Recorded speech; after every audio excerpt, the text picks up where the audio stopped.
Hi hello నమస్తే welcome to Srini world. ఇవాల్టి వీడియోలో మనం కార్తీక పౌర్ణమి డేట్ అండ్ టైం, కార్తీక పౌర్ణమి పూజా విధానం, ఉసిరి దీపం, 365 ఒత్తులు ఎప్పుడు ఎలా వెలిగించాలి, కార్తీక పౌర్ణమి ప్రాముఖ్యత, ఇలా అన్నింటి గురించి తెలుసుకుందామండి. తెలుగు పంచాంగం ప్రకారం ఈ సంవత్సరం మనకి కార్తీక పౌర్ణమి ఎప్పుడు వచ్చిందో చూద్దామండి. కార్తీక పౌర్ణమి తిథి వచ్చేసి నవంబర్ 15వ తారీఖు అంటే శుక్రవారం ఉదయం 6:19 ప్రారంభమవుతుంది. అలాగే మరుసటి రోజు అంటే నవంబర్ 16వ తారీఖు శనివారం తెల్లవారుజామున 2:58 పూర్తవుతుంది. ఉదయం తిథి ప్రకారం ఈసారి మనం కార్తీక పౌర్ణమిని నవంబర్ 15వ తారీఖు అంటే శుక్రవారం రోజు జరుపుకోవాలి. 15వ తారీఖు అంటే శుక్రవారం రోజే ఉదయం కానీ నైట్ కానీ 365 ఒత్తులు వెలిగించవచ్చండి. ఇప్పుడు మనం కార్తీక పౌర్ణమి గురించి తెలుసుకుందామండి. కార్తీక శుద్ధ పౌర్ణమి లేదా కార్తీక పున్నమి అంటే కార్తీక మాసంలో శుక్లపక్షములో పౌర్ణమి తిథి కలిగిన 15వ రోజు. కార్తీక మాసంలో పౌర్ణమి రోజు చాలా పవిత్రమైనదిగా భావిస్తారు. ఈ కార్తీక పౌర్ణమి అనేది హరిహరులకు అత్యంత ప్రీతికరమైన మాసం. అన్ని మాసాల్లోనూ కార్తీక మాసానికి ఒక ప్రత్యేకత కలిగి ఉన్నది అని వేదాలు పురాణాలు చెబుతున్నాయి. శివునికి విష్ణువునికి ఇద్దరికీ ఎంతో ఇష్టమైన మాసం కావున మానవులందరూ వారిద్దరినీ కొలిచి తరిస్తే వారికి శుభ అనుగ్రహం పొందడానికి తగిన మాసం ఈ కార్తీక మాసమని అంటారు. ఈ మాసంలో ప్రతిదినము చాలా ముఖ్యమైనది. ఈ కార్తీక మాసంలో నెల రోజు చేసే పూజల ఫలితం ఒక ఎత్తు అయితే పౌర్ణమి రోజు చేసే పూజల ఫలితం మరొక ఎత్తండి. అందువల్ల ఈ పౌర్ణమి రోజు అనేక వ్రతాలు పూజలు చేస్తారు. అలాగే పౌర్ణమి రోజు శివాలయాల్లో రుద్రాభిషేకం చేయించిన వారికి సకల సంపదలు దరిచేరుతాయి. ఈ పౌర్ణమి రోజునే మనకి కేదారేశ్వర వ్రతం, సత్యనారాయణ స్వామి వ్రతం కూడా చాలా గుళ్ళల్లో చేస్తారండి. కొందరు ఇళ్లలో కూడా చేసుకుంటారు. అంత ప్రాముఖ్యం అన్నమాట కార్తీక పౌర్ణమి రోజు. ఈ పౌర్ణమి రోజు దీపారాధనకు విశేష ప్రాముఖ్యం ఉందండి. శివుడు విష్ణు దేవాలయాల్లో రెండింటిలో కూడా దీపాలు వెలిగిస్తారు. విష్ణు ఆలయాల్లో గోపురం మీద, ధ్వజస్తంభం ఎదుట, తులసి కోట దగ్గర, దేవుడి సన్నిధిలోనూ ప్రమిదల్లో, ఉసిరికాయల మీద బియ్యం పిండితో చేసిన పిండి దీపాలు ఉంటాయి కదండి, వాటిలో దీపాలు వెలిగించాలి.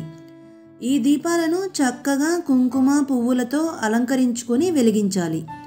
శివాలయాల్లో ధ్వజస్తంభం మీద నందాదీపం పేరుతో అఖండ దీపాన్ని, ఆకాశ దీపం పేరుతో ఎత్తైన ప్రదేశాల్లో బరిణలతో అంటే లోహ పాత్రలు ఉంటాయి కదండి, వాటిలో పెట్టి వేలాడదీస్తారు. అలాగే అరటి దొన్నెల్లో దీపాలు వెలిగించి చెరువులలో, నదులలో మొదలగు జలవనరుల్లో విడిచిపెడతారు. ఇలా చేయడం పుణ్యప్రదం, అష్టైశ్వర్యాలు కలుగుతాయని భక్తుల నమ్మకం. ఒకవేళ గుడికి వెళ్ళి ఒత్తులు వెలిగించడం కుదరదు అనుకుంటే రావి చెట్టు మొదట్లో కానీ తులసి చెట్టు దగ్గర కానీ మనం దీపాలు వెలిగించి దేవుణ్ణి స్మరించుకోవచ్చు. కార్తీక మాసంలో కృతికతో చంద్రుడు పూర్ణుడై ఉంటాడు కాబట్టి ఆయన అనుగ్రహం పొందడానికి పరమేశ్వరుని ఆరాధించాలి. శివుడికి ప్రీతికరమైన రోజు సోమవారం. అందులోనూ శివకేశవులకి ఇష్టమైన కార్తీక సోమవారం నాడు స్నానాలు జపాలు చేస్తే 1000 అశ్వమేధాల ఫలం దక్కుతుంది. సోమవార వ్రతాన్ని 6 విధాలుగా ఆచరిస్తారు. అవేంటో ఇప్పుడు చూద్దాం. ఉపవాసం. కార్తీక సోమవారం నాడు పగలంతా ఉపవాసంతో గడిపి సాయంకాలం శివుడికి అభిషేకం చేసి నక్షత్ర దర్శనం తర్వాత తులసి తీర్థం సేవించడం. ఏకభుక్తం. దాన తప జపాలు చేసిన తర్వాత మధ్యాహ్నం పూట భోజనం చేసి రాత్రిపూట శైవ తీర్థమో తులసి తీర్థమో మాత్రమే తీసుకోవాలి. నక్తం అంటే పగలంతా ఉపవాసం ఉండి రాత్రి నక్షత్ర దర్శనం తర్వాత భోజనం లేదా అల్పాహారం స్వీకరించాలి. అయాచితం. భోజనం కోసం ప్రయత్నించకుండా ఎవరైనా పిలిచి పెడితే మాత్రమే భోజనం చేయడం. స్నానం శక్తి లేని వాళ్ళు సమంతరం స్నానం జపాలు చేసినా చాలు. మంత్ర జప విధులు కూడా తెలియని వాళ్ళు కార్తీక సోమవారం రోజున నువ్వులను దానం చేసినా సరిపోతుంది. ఈ పైన పేర్కొన్న వాటిల్లో ఏది చేసినా సోమవార వ్రతం చేసినట్లే. కుమారస్వామిని కృతికలు పెంచడం వల్ల వారి పేరుతో ఉన్న కార్తీక మాసం అంటే శివుడికి మహాప్రీతి. కాబట్టి కార్తీక మాసంలో సోమవారానికి ప్రత్యేక ప్రాధాన్యత ఉంది. ఇక్కడ నేను శివాలయంలో 365 ఒత్తులు వెలిగిస్తున్నానండి. తులసి చెట్టు, ఉసిరి చెట్టు దగ్గర వెలిగిస్తున్నాను. ఎక్కడైతే వెలిగిస్తున్నానో అక్కడంతా శుభ్రం చేసుకొని వాటర్తో కడుక్కున్న తర్వాత నీట్గా దాన్ని తుడుచుకోవాలి. ఇలా తుడుచుకున్న తర్వాత అష్టదళ పద్మం ముగ్గు వేసి 4 వైపులా కూడా ఇలా బోర్డర్ వేసి ఆ ముగ్గుని పసుపు కుంకుమలతో అలంకరించుకోవాలి. మనకి ఏ పూజ అయినా పసుపు గణపతి ముఖ్యం కాబట్టి ముందుగా పసుపు గణపతిని చేసుకొని పసుపు, కుంకం, గంధం, అక్షింతలతో అలంకరించుకున్న తర్వాత పువ్వులు పెట్టుకోవాలండి. పసుపు గణపతిని ఎప్పుడూ కూడా తమలపాకు మీద ఉంచాలి అండ్ పైన కుంకుమ పెట్టాలి. ఇలా పువ్వులన్నీ పెట్టిన తర్వాత 365 ఒత్తులు నేను ఇక్కడ కొబ్బరి చిప్పలో వెలిగిస్తున్నానండి. ఇక్కడ ఈ ఒత్తులను అయితే నేను ముందు తడపలేదు, అందుకని ఎక్కువ ఆయిల్ వేసి ఇప్పుడే తడుపుకుంటున్నాను. ఒత్తులని ముందు తడుపుకుంటే చాలా బాగా కాలుతాయండి. మనం ఈ కార్తీక మాసంలో ఉసిరి దీపాలు వెలిగిస్తే చాలా మంచిదండి. ఉసిరికాయల్ని మంచివి తీసుకొని నీట్గా శుభ్రం చేసుకొని వాటి తడంతా తుడుచుకున్న తర్వాత మనం ఉసిరికాయలో నూనె నిలిచి ఎక్కువసేపు వెలగడం కోసం ఇలా పైన కట్ చేసుకుంటాం కదా. కాకపోతే పంతులు గారు చెప్పారండి, ఇలా కట్ చేసుకోకుండా ఉసిరికాయ ఎలా ఉందో అలానే దాని మీద నూనెలో కానీ ఆవు నేతిలో కానీ ముంచి వత్తి పెట్టి వెలిగిస్తే మనకి దీపం మండుతున్నప్పుడు నూనె కిందకి కారుతూ ఉంటుంది కదా, అలాగే మన పాపాలు కూడా కిందకి కారిపోతాయని అలా వెలిగిస్తే మంచిది అని చెప్పారు. అందుకోసం ఉసిరికాయల్ని కట్ చేయకుండా డైరెక్ట్గా పెట్టి దీపాలు వెలిగించుకోండి, చాలా మంచిది. దీపాలు ఎప్పుడూ కూడా నేల మీద పెట్టకూడదండి. 2 ప్రమిదలు తీసుకున్నామంటే అలా పెట్టవచ్చు, లేదంటే ఇలా తమలపాకు మీద పెట్టాలి.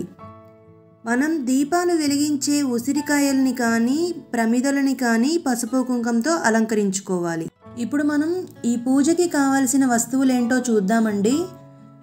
ముందు మనం ఎక్కడైతే నీట్ చేసుకోవాలనుకుంటామో అక్కడ చల్లుకోవడం కోసం వాటర్ కావాలి, అలాగే ఒక చిన్న క్లాత్. ముగ్గు వేసుకోవడం కోసం ముగ్గు పిండి లేదా బియ్యం పిండి తీసుకోవచ్చండి. పసుపు, కుంకం, గంధం, అక్షింతలు, పువ్వులు, 365 ఒత్తులు. ఒత్తులు వెలిగించుకోవడం కోసం ప్రమిద, కొబ్బరి చిప్ప లేదా బియ్యం పిండితో చేసుకునే ప్రమిదలు, అలాగే ఉసిరికాయలు. ఉసిరికాయల్లో వెలిగించుకోవడం కోసం పువ్వొత్తులు, హారతి కర్పూరం, హారతి ప్లేట్, తాంబూలంకి తమలపాకులు, అరటి పండ్లు, ఒక్క పలుకు. దీపాలు వెలిగించుకోవడం కోసం నువ్వుల నూనె లేదా ఆవు నెయ్యి అండ్ నైవేద్యంగా డ్రై ఫ్రూట్స్, పండ్లు, కొబ్బరికాయ, పానకం, వడపప్పు, చలిమిడి ఇలా ఏవైనా పెట్టవచ్చండి.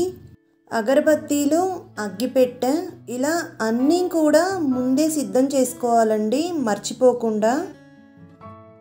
ఇప్పుడు దీపాలని మనం వెలిగించుకుందామండి. దీపం ఎప్పుడూ కూడా అగరబత్తితో కానీ ఏకహారతితో కానీ వెలిగించాలి. ఇలా దీపం వెలిగించుకున్న తర్వాత దీపాలని కూడా పూలతో అలంకరించుకోవాలి. దీపం వెలిగించిన తర్వాత మనకి తెలిసిన మంత్రాలు ఉంటాయి కదా, అవి చదువుకోవాలండి. పెద్దగా మంత్రాలు ఏమీ రావు అండ్ అక్కడ టైం ఎక్కువ లేదు అనుకుంటే శుక్లాంబరధరం విష్ణుం శశివర్ణం చతుర్భుజం ప్రసన్నవదనం ధ్యాయేత్ సర్వ విఘ్నోపశాంతయే ఇలా ఏదో ఒకటి చదువుకొని పూజ చేసుకొని నమస్కరించుకోవాలండి. ఇలా అంతా అయిపోయిన తర్వాత మనం హారతి ఇచ్చుకోవాలి. 365 ఒత్తులు వెంటనే వెలగలేదు అనుకుంటే పైన ఒక కర్పూరం వేసి వెలిగిస్తే చాలా తొందరగా అంటుకుంటాయండి. అలాగే ఈ కార్తీక పౌర్ణమి రోజు ప్రత్యేకంగా చేయవలసినవి దైవ దర్శనం, దీపారాధన, దీపదానం, సాలగ్రామ దానం, దీపోత్సవ నిర్వహణ, ఈరోజు విశేష శుభ ఫలితాలను అనుగ్రహిస్తాయి. హారతి ఇచ్చిన తర్వాత మేము దైవ దర్శనం చేసుకొని వచ్చామండి. దైవ దర్శనం చేసుకొని వచ్చేసరికి ఒత్తులు అన్నీ కూడా అంటుకున్నాయి. చూశారు కదా, ఇంతేనండి ఇవాల్టి ఈ వీడియో. ఈ వీడియో మీకు ఎంతో కొంత యూజ్ అయింది అని అయితే అనుకుంటున్నాను. If you like this video, please don't forget to like, share, comment and subscribe. Thank you.